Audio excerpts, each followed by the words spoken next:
V bistvu me je ves čas zanimalo pravzaprav oboje. Ustroj družbe, spremembe v tem ustroju, ideologija v družbi in kako to zadeva posameznika. In videla sem, da tega ne moreš raziskovati, če se ne poglobiš prav na področje, ki ga odkriva psihoanaliza. Nezavedno, fantazme.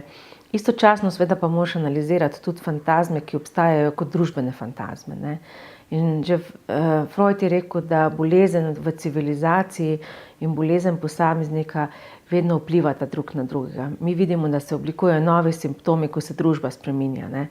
Ko se spreminja posameznik, ko recimo se oblikujejo pravzaprav nove bolezni, trpljenja, se pravzaprav spreminja pa tudi družba, ne.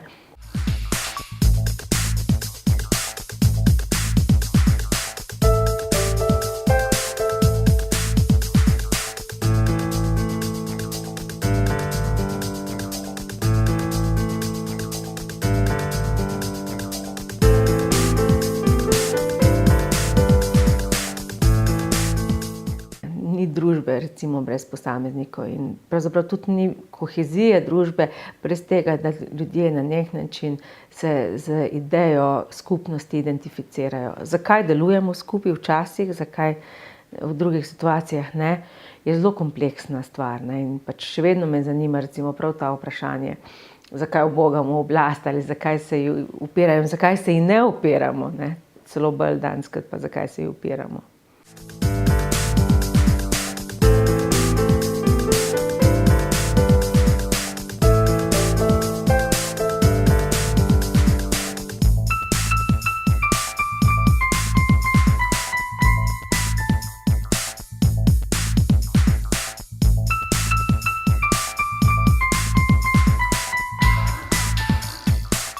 Zelo polno skrbi, v bistvu veliko konfliktov, nezaupanje v politiko, neka pasivnost.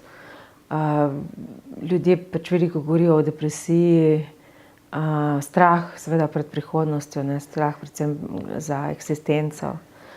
Tako da mislim, da je bilo to leto precej pesimistično leto in ne vidim, da se bo kaj hitro ta pesimizem recimo izboljšal.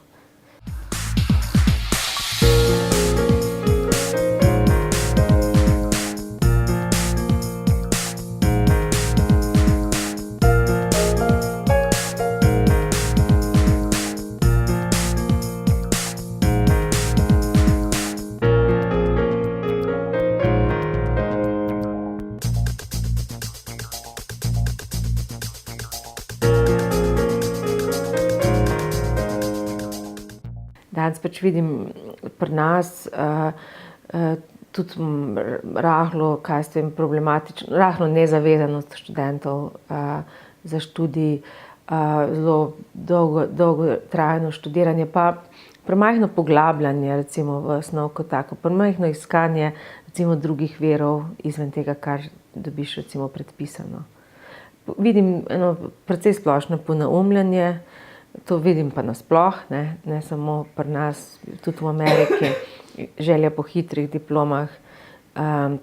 Tako pravzaprav tudi po nekem hitrem razmisleku, zelo instantnem pisanju tekstov.